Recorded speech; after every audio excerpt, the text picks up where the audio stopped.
So we are live completely, I gather. Hello, everyone. My name is Robert Baines. I'm the President and CEO of the NATO Association of Canada. We are a charitable NGO dedicated to informing Canadians about the value of security and the importance of NATO. This is becoming more urgent with each passing day. Different institutions that have been predictable and reliable for the past 80 years are coming into question now more than ever. That's why the NATO Association of Canada is working even harder to make sure that Canadians understand the value of security and the importance of NATO specifically. NATO is an amazing organization, forged out of the death and destruction of the Second World War. It's born out of a very simple insight that an attack upon one is an attack upon all, and that those who sign up to protect one another, to protect our friends, can be strongly peaceful. Peace through strength. That is the number one insight upon which NATO is based. And Canada has thrived in this system as a member of this alliance with so many terrific allies, now numbering 32 since 1949. And we have to make sure that we are still aware of the value of this security and that we form a community to make sure all of our friends, our work acquaintances, our families understand what it is we have so that we don't lose it by inaction or just reminding ourselves. We have to constantly remind ourselves how amazing our organizations are on the international stage. Today, we are, of course, putting on one of our ambassador interviews, and I'll be just mentioning our moderators in just a moment. But I did want to invite all of those who are watching to be a part of our community, to make sure that your friends and family hear about NATO and the value of security to Canada. So please do follow us on Facebook, LinkedIn, X, and Instagram. And of course, please subscribe to us on YouTube as well. With that, I'll pass it on to our three fine moderators, our team members at the NATO Association of Canada that I'm thrilled to work with every day. Sierra, Marina, and James, please take us away and introduce His Excellency. Thank you so much, Robert, for your kind introduction. Hello, everyone, and welcome to our Diplomatic Speaker Series, exploring Canada's relation with its NATO allies and partners in a changing global security environment. My name is Marina Zaki, and I'm the lead diplomatic liaison and engagement coordinator at the NATO Association of Canada. My name is Sierra Ausman, and I am an engagement coordinator at the NATO Association of Canada. Hi, everyone. My name is James Lawns, and I'm also an engagement coordinator with the NATO Association of Canada, as well as a contributing writer.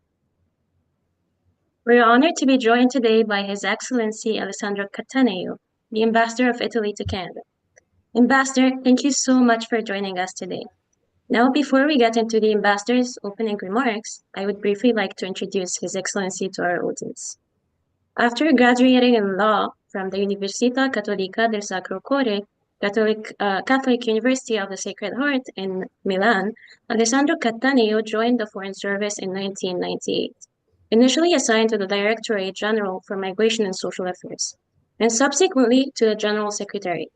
In 2002, he was posted to the Embassy of Italy in Tel Aviv, where he coordinated the Economic, Commercial, and Scientific Office. And in 2006, he joined the Permanent Delegation of Italy to NATO in Brussels. In 2010, Mr. Cattaneo began to serve in the General Secretariat of the Presidency of the Italian Republic in Rome. And in 2013, he was posted to Washington, D.C. as counselor. In 2017, he returned to the Permanent Delegation of Italy to NATO in Brussels, where he served as First Counsellor and then as Deputy Permanent Representative of Italy to the Atlantic Council. Back in Italy in 2021, he became head of the NATO and Strategic Affairs Office, Political Affairs and Security Directorate of the MFA. In 2022, the President of the Council of Ministers in 2022, he became Minister Plenipotentiary, and in 2023, he was appointed Deputy Diplomatic Advisor to the President of the Council of Ministers. Since December 5th, 2024, Alessandro Cattaneo has been the Ambassador of Italy to Canada. He was bestowed with the title of Commendatore of the Order of Merit of the Italian Republic. Ambassador, we invite you to begin with some opening remarks before we proceed with the questions. Thank you very much. Thank you for having me. It's a great pleasure to be here with you to discuss matters that are very dear to all of us. First of all, let me congratulate the NATO Association of Canada for your very important endeavor. And let me congratulate Mr. Robert Baines, that I'm very, very glad to meet today, for his remarks, because I could not agree more. I would like really to subscribe to each and every word that was said in the introduction. Indeed, the notion of peace through strength was mentioned.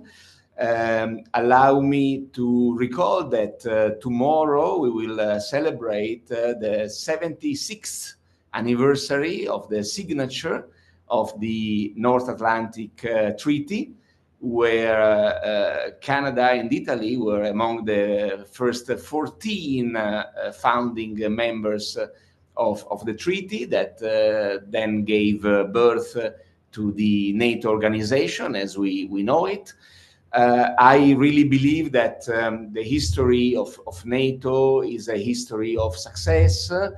We have all reasons to celebrate what we can consider the strongest alliance in history, but above all, an alliance that stands for good principles and values, to protect the freedom, the security, and the democracy of all its 32 members, to the benefit of 1 billion citizens. So I would say that the importance of keeping a wide area of shared security to the benefit of us all has never been more clear and more urgent than today. And I would also add that it's important for us to keep the credibility of our deterrence, to keep the political unity of our governments to the benefit of the freedom and welfare of our societies. So those reflections are today really more urgent and evident as ever before. In my professional career that you have been kind enough to recall, I dealt with NATO for many years, 10 years overall, twice in the Italian delegation in Brussels, and then as head of NATO in our Ministry of Foreign Affairs in Rome. And even now, being in Canada as the Ambassador of Italy for the last 4 months, and I'm so glad and so lucky to be hosted in this beautiful country. I really see that our relations in defense and security are key, and Canada and Italy can give together a very important contribution to our overall security. I believe that in these troubled and uncertain times, we know even too well what the different geopolitical, let's say,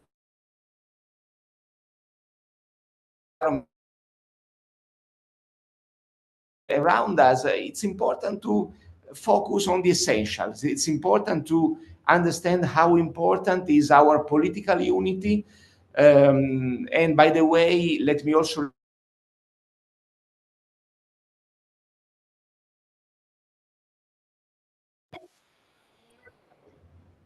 yes, there is probably some technical issue, but we are alive again. Yeah.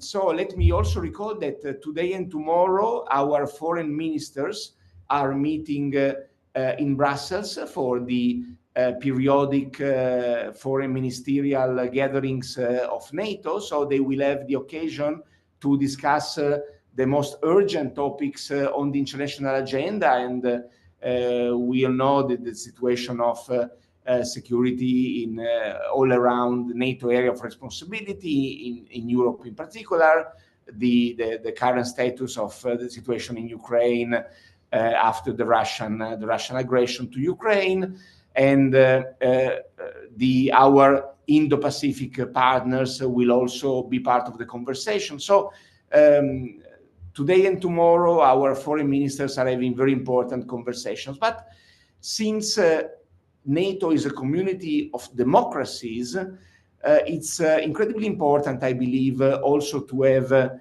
to host and to hold public dialogue and conversation on these issues. So it is something that it's up to our governments to deal with, but it's also important to draw and to, let's say, promote public awareness of what is at stake in these very, let's say, moment and in the international arena. So initiatives like the one of today are certainly of the utmost importance. And again, I would like to praise the NATO Association of Canada for promoting these moments of discussion. And I am at your disposal to discuss everything that you may find of your interest. Thank you so much. Thank you so much, Ambassador.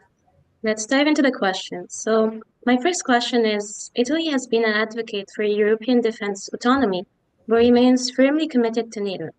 With the EU Strategic Compass Initiative and NATO's strategic concept, both shaping Europe's security landscape, how does Italy navigate the balance between strengthening Europe's defense capabilities and maintaining NATO's cohesion, especially amid concerns about US commitment to European security?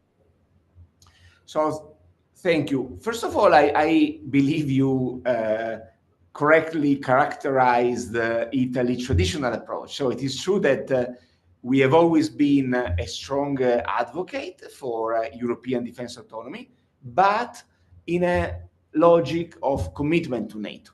So traditionally, Italy has never considered the so-called European strategic autonomy like a way to be less engaged with NATO or with the US or with Canada. But on the contrary, we have always recognized the need for Europe to become a more autonomous, more capable, more, let's say, a better equipped defense player. Because this is the only way to contribute to our joint transatlantic effort.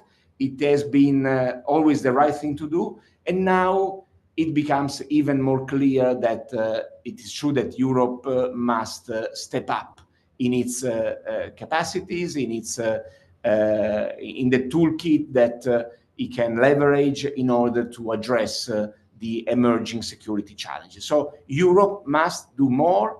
It's the right moment to step up, and it's the right moment to boost European industrial capabilities. But we believe that this has to be done in a coherent NATO framework. This has to be done in a logic and in a spirit of cooperation with non-European NATO allies and like-minded countries that share our same principles and values. So I personally believe that the reflection that is going on in Europe about how to foster our industrial capabilities is of incredible importance. I cannot prejudge and I cannot really see in advance what these very important discussions will lead to. But what I can tell you is that certainly we will try and accelerate reflection in Europe on how to make our defense industry more up to speed. And we believe that the right thing to do will be to include non-European allies in these reflections. And I'm sure that there will be a special place for Canada. As an ambassador, I really believe that our defense and military cooperation and industrial cooperation with Canada is key. So we will certainly consider relations with Canada and the involvement of Canada very much when participating and contributing to the currently ongoing reflections in Europe. Thank you. Thank you for your response, Ambassador. We will now move on to our second question. Italy currently spends approximately 1.5% of its GDP on defense, falling short of NATO's 2% target. Historically, Italy has emphasized troop contributions over budget increases to demonstrate its commitment to the alliance. With the possibility of heightened pressure from the current US administration, what is Italy's strategy moving forward, and does the Italian government have a long-term plan to increase defense spending to the 2% GDP target? So, thank you for raising this. We all know that the first moment when NATO agreed a quantitative benchmark on defense spending was the Wales Summit back in 2014. Until then, since then, many things have changed. Not all of them for the best, of course. Now, of course, the pressure towards boosting defense spending all across the alliance has increased. I must say many NATO allies have achieved or even surpassed the 2% benchmark. Others, and Canada and Italy are together in this, have struggled to reach the 2% benchmark. I am confident that both of them will achieve it quite soon. Italy, for sure, is committed to achieve the 2% benchmark very soon. I cannot now foresee when it will really happen, but I'm positive that it will happen very, very soon.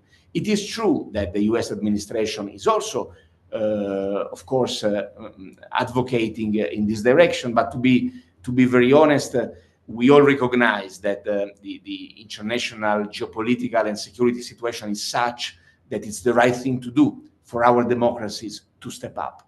And then, the reality is that NATO is a defensive alliance comprised of democracies. Democracies are peaceful by construct. We are peaceful by definition. We don't like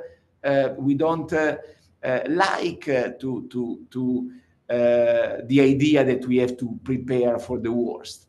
We are not in this line of thinking. But now we reach the awareness. We came to be very aware that this is the right thing to do in order to protect the security and safety of our citizens, in order to protect our economy. We cannot avoid doing that. So, as many other democracies are doing and have done before us, now we are moving towards a greater defense spending. And again, it is true that the Americans have been advocating for that. To be totally frank, it is also true that many US administrations over the years have done the same. I believe President John Kennedy is on record in the 60s inviting allies to step up their contribution to European defense. So there is nothing really new today.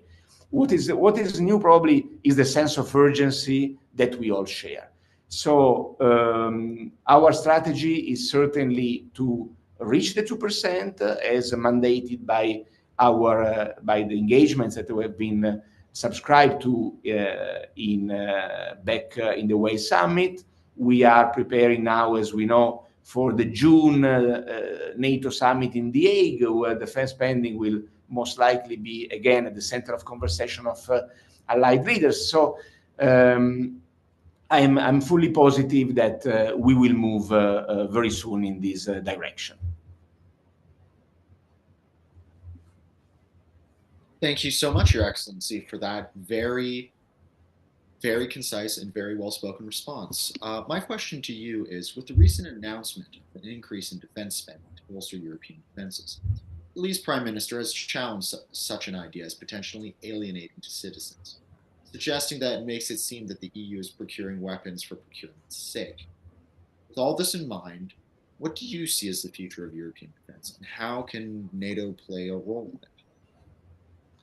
So I would say, first of all, what is true for Italy, I was mentioning before that democracies do not like the idea that we have to prepare for military defense. But what is true for Italy and for other democracies, for Canada, for what matters, is also true for the European Union as such. Historically, and this is true for Europe and for other let's say international organizations. Sometimes in history, what you see is that nations are obliged to take difficult decisions because the international environment or because some external factor presses them to do so. During COVID, the European Union made unprecedented steps to create, let's say, common debt in order to address the pandemic emergency.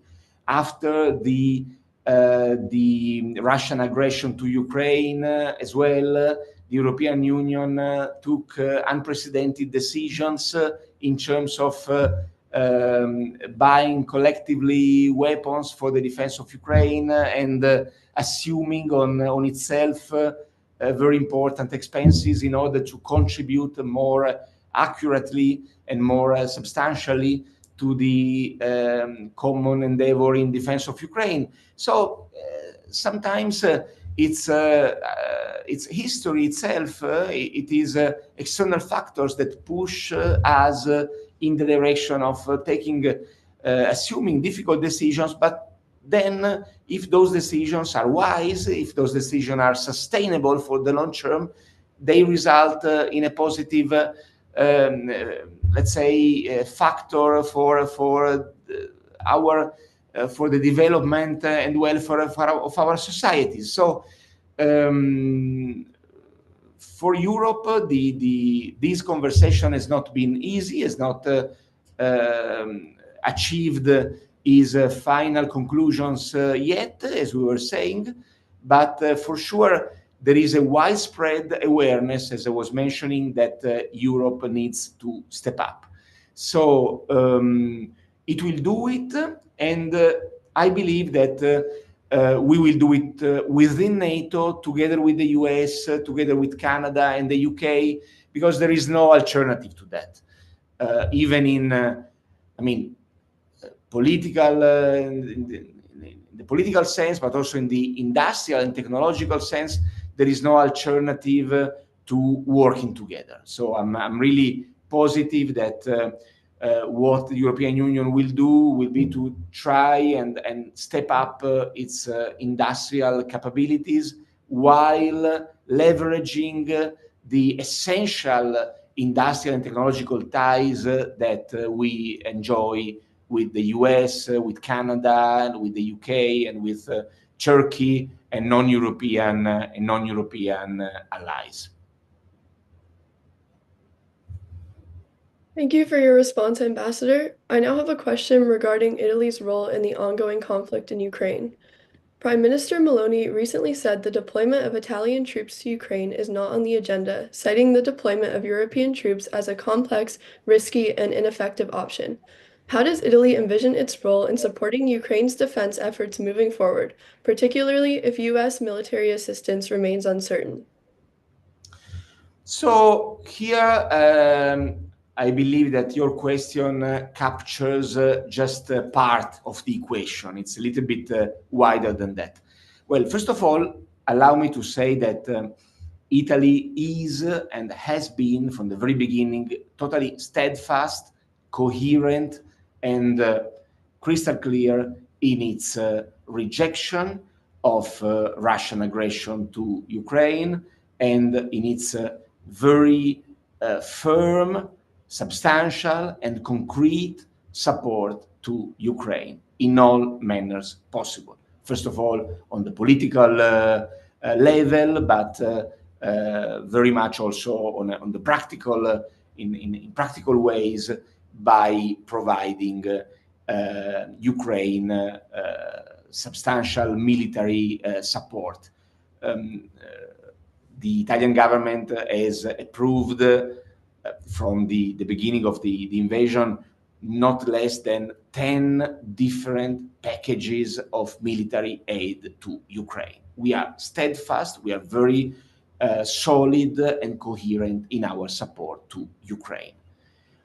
At the same time, we believe that our support to Ukraine must be such to accompany Ukraine and sustain Ukraine towards being strong enough to negotiate and lasting, durable, and just peace with Russia, where Ukraine must, of course, be 100% involved in all negotiations. So probably the definition of a just peace is first and foremost a peace that is negotiated and freely approved, agreed upon by the Ukrainian side. This is crystal clear. We also believe that Europe must be part of the conversation, must be at the table in the interest of both Europe and Ukraine. So we all agree also that a key part of any peace agreement, the way we can think about it, a key part will be verification of compliance and security assurances. So without clauses on verification, monitoring, and assurances, security assurances, any peace treaty will most probably be weak and not sustainable. So verification and assistance to Ukraine will be key even after the signature of any peace treaty. So, and here I come to the merit of your question. I certainly believe that Italy wants to be part of the post-peace settlement in terms of supporting Ukraine in all possible ways. We have, our Prime Minister, our Foreign Minister have indicated two key points. The first one is that we believe that any security clause, in order to be credible, should leverage all the, let's say, political and military unity of the West, which means most likely to have the US on board and to have all of us on board. A second point is that we need to rely on a very solid and clear legal framework, which should be possibly given by the UN, by the UN Security Council, which means also with the agreement of the permanent members of the Security Council. And we should also consider if and in what way NATO should be involved as a group. So I believe that the discussion is open. I believe that Italy, for sure, wants to do its part, as we have always done in the past. The point is that military clauses and security guarantees are not a joke. They have to be weighed. They have to be, let's say, shaped and framed in a very serious and deliberate way, both from the military point of view and also from the legal and political point of view. Thank you so much, Ambassador, for your very insightful response. Still speaking of Russia's invasion of Ukraine, but I'd like to focus on its impact on Italy and precisely in terms of energy security. So since the Russian invasion of Ukraine, Italy has reduced its reliance on Russian gas, signing energy agreements with African countries like Algeria and Libya, among others, through the Mattei Plan to position itself as a key energy hub for Europe. However, energy security remains a critical challenge, especially as Europe seeks alternative suppliers. As NATO prioritizes energy security, what obstacles does Italy face in ensuring long-term energy stability, and how can it enhance transatlantic energy cooperation, including with Canada? Yeah, as you said, and thank you, this is a very meaningful piece. Energy security is incredibly important in our societies. As an industrialized country, Italy is a huge consumer of energy, but this is the same goes for more or less all industrialized countries. Canada is lucky enough to be an energy superpower because you have all sorts of sources of energy, and this is very good for your economy. So energy security is key. Energy security was severely affected by the Russian aggression on Ukraine. Italy was very reliant on Russian gas back then in 2022. We have been quite good, I must say, in getting rid of the Russian gas in a record with a record speed, and we needed and we were able to find alternatives in an incredible fast pace.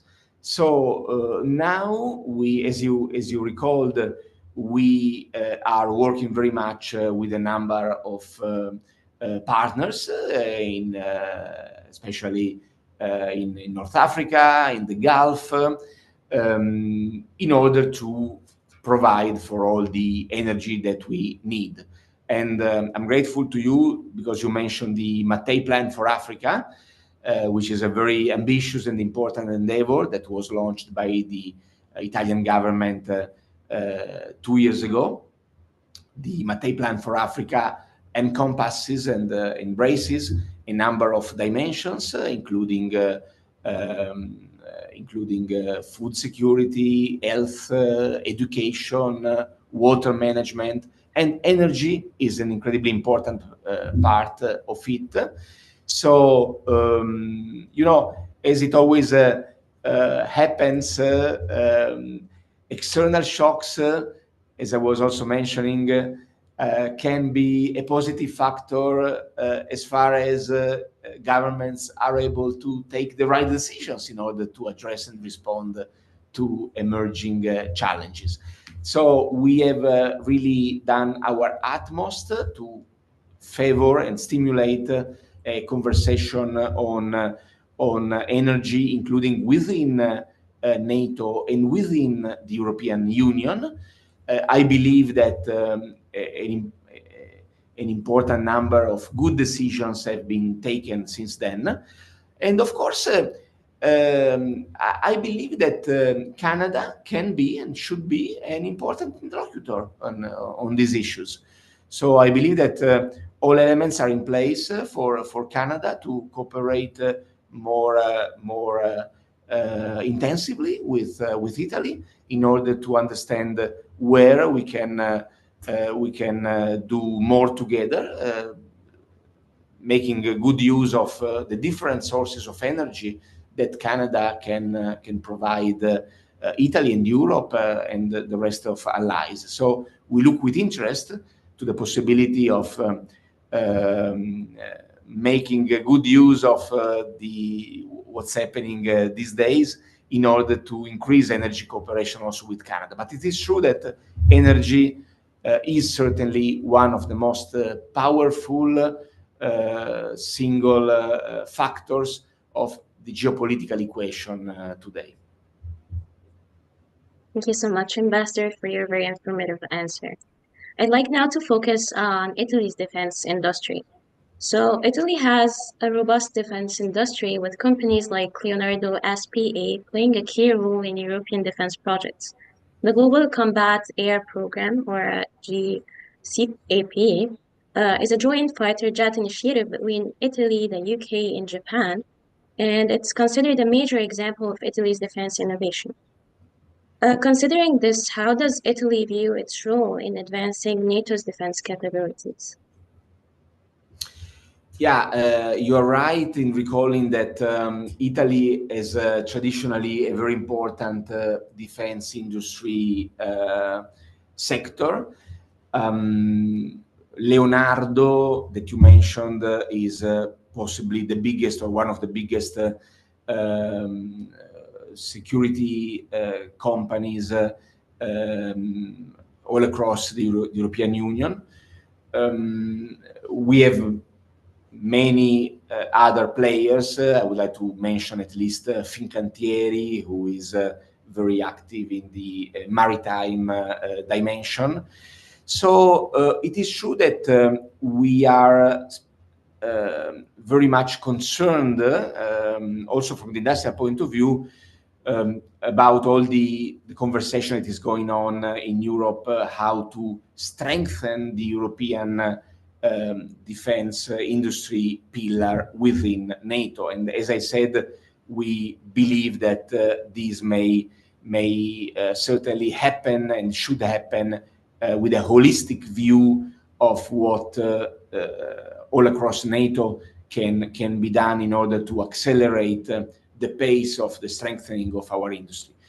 So it is true that we are very active. Our industry, our industrial champions, as we call them, are very active across all the strategic dimensions in the air defense, in the maritime sector, in the land component.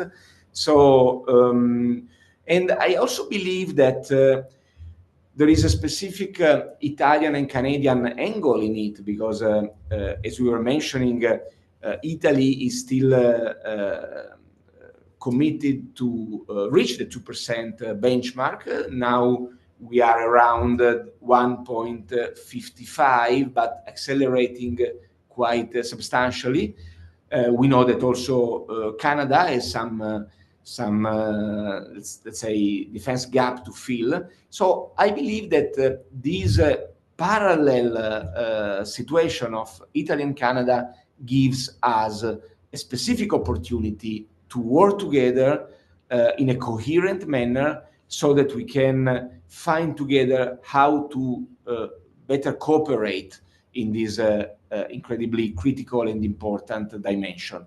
You mentioned the GCAP, so the Global Combat Air Program, where Italy is one of the founders, together with the UK and Japan. We certainly have great expectations on this project. We believe that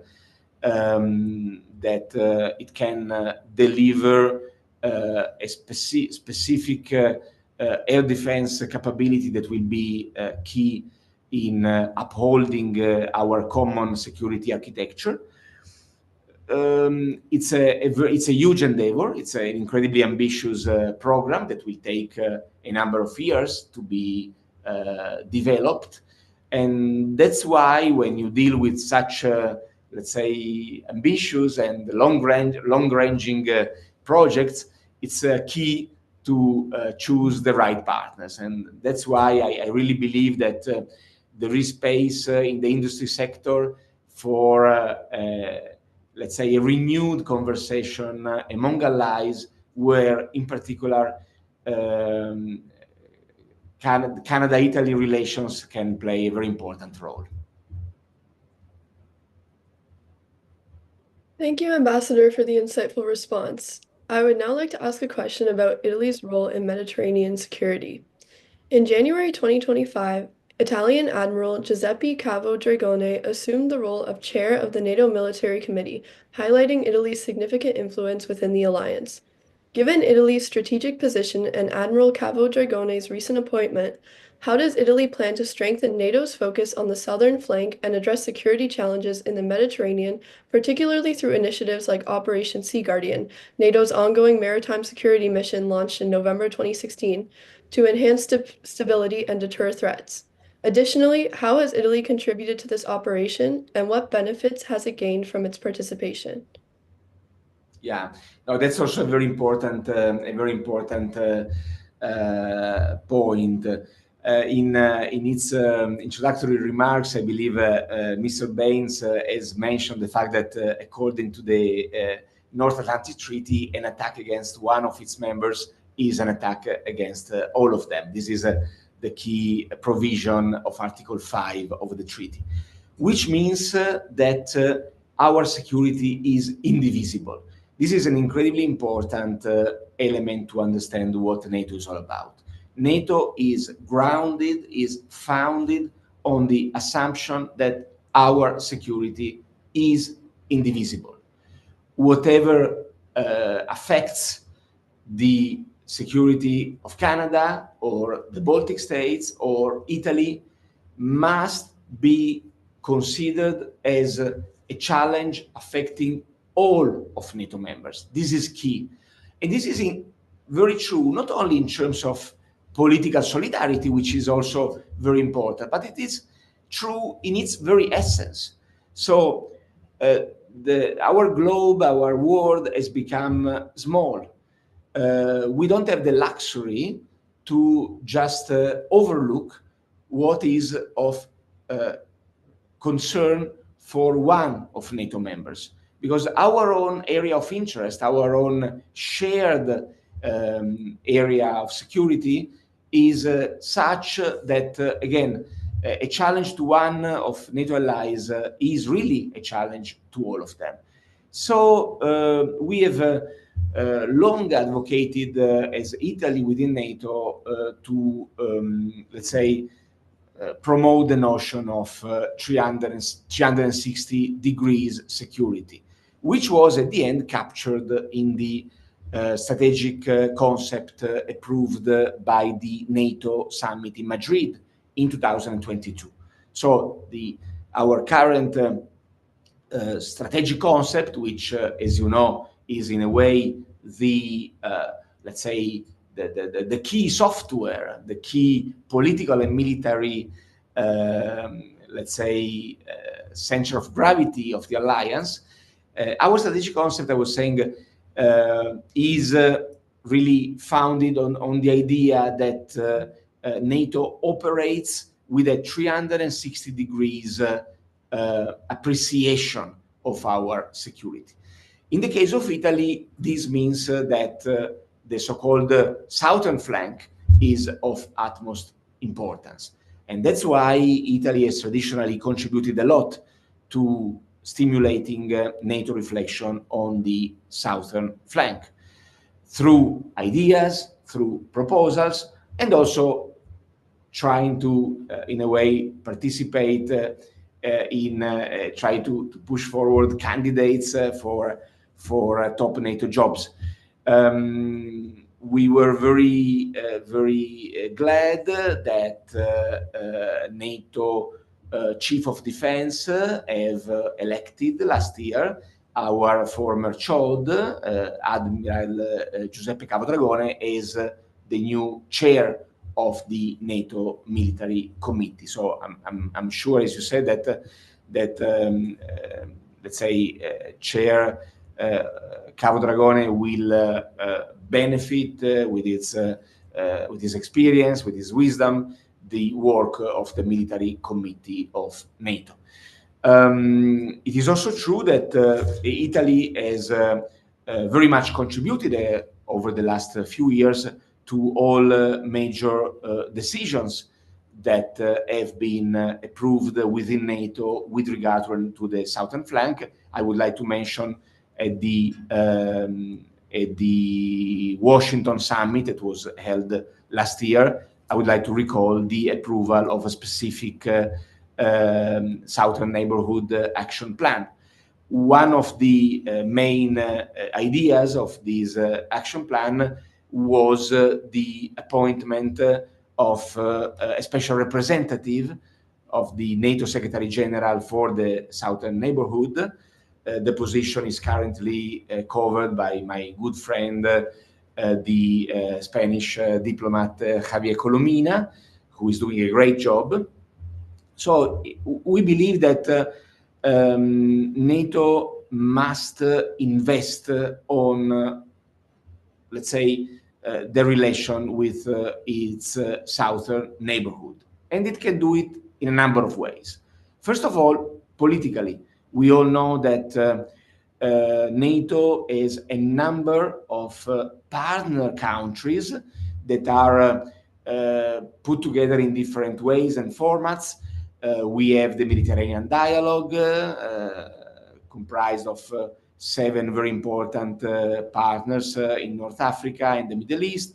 We have the Istanbul Cooperation Initiative. We have the Partnership for Peace. We have the partners across the globe. We have most recently also, even if this is not related to the southern neighborhood, we have the AP4, the Asia Pacific 4. So first of all, we should work with our partners. I will recall that one of the 3 NATO core tasks is cooperative security. Let's recall all of them. The 3 NATO main tasks, the so-called core tasks, as mandated in the strategic concept approved in Madrid, are, as we know, deterrence and defense, crisis management and prevention, and cooperative security, which means doing things with our partners. So the first point is political engagement. The second point would be training, would be helping partners to step up their capabilities. And then let's also mention participation in exercises. Let's also mention exchange of best practices, exchange of intelligence, sharing of information. So it's very important to keep our partners in the South engaged, and this is a specific commitment that Italy has been taking upon itself across the years, but as I say, in a logic of a 360 degrees vision. We do not like to characterize our approach as, let's say, just focused on the South. We are not focused on the South. We are focused on a 360 degrees vision that is the only realistic way to keep our own shared security, let's say, up to speed. It's the only reasonable way to keep NATO's deterrent fit for purpose. Thank you so much, Ambassador, for your answer. Now that we've explored Italy's role within NATO in the Mediterranean, I'd like to shift the discussion to focus on Italian and Canadian bilateral relations, and specifically in terms of defense collaboration. So Italy and Canada collaborate within NATO, the G7, and the UN, but bilateral security cooperation remains relatively limited compared to other allies. With Canada increasing its defense engagement in the Indo-Pacific and Italy strengthening ties with Japan and other regional partners, do you see opportunities for greater Canada-Italy defense collaboration in areas like cyber defense, intelligence sharing, or joint military training exercises? The answer is certainly yes. We see great opportunities to develop our cooperation in security and defense for a number of reasons. I mentioned before that Italy and Canada, not only, I mean, of course, they are part of the G7, they are part of NATO, and they are incredibly like-minded in all international endeavors.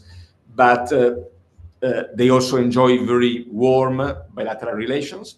I would like to mention that at the margins of the G7 summit that was hosted last year in Italy, the 2 prime ministers, Prime Minister Meloni and the time Prime Minister Trudeau for Canada, they signed a roadmap on enhanced bilateral cooperation between the 2 countries.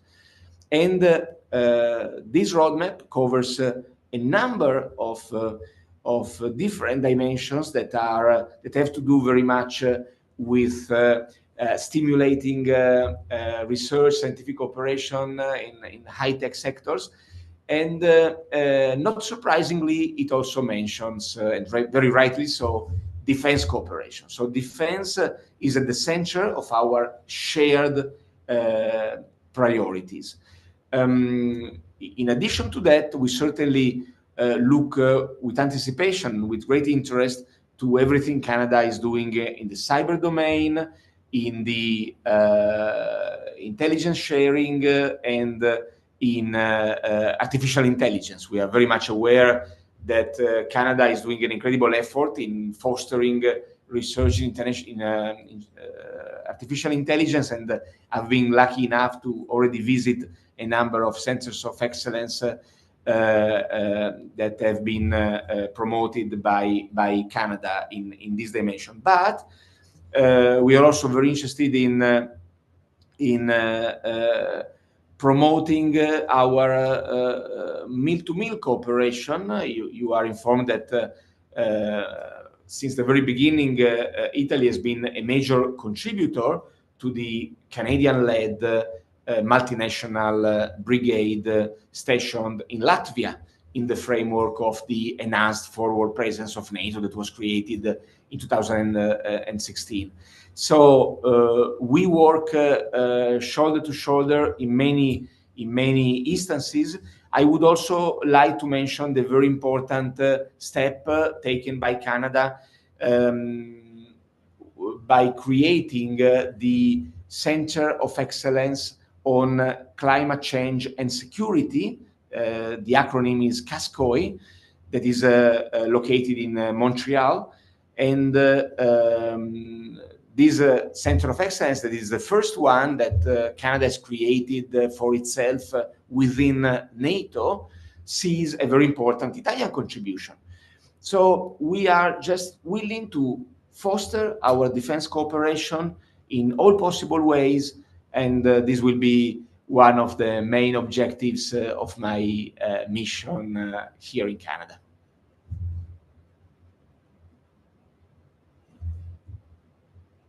I believe we're very close to out of time, and I have the honor of the final question.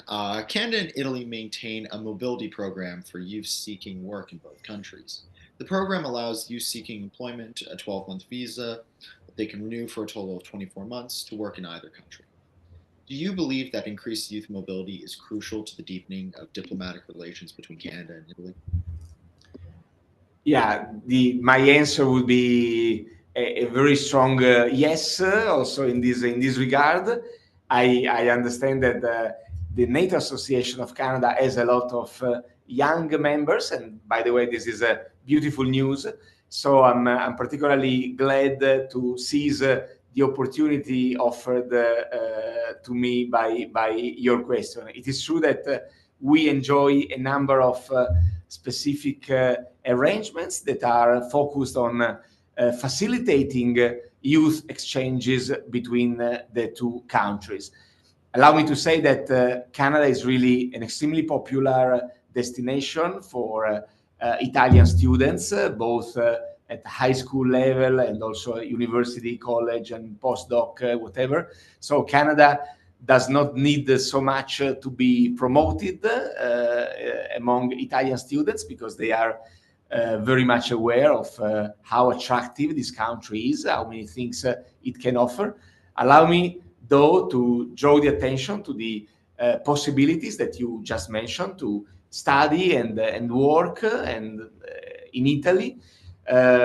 Italy offers a wide variety of university options, including a very important and rich choice of faculties that are completely offered in English. So this can facilitate life to Canadian students.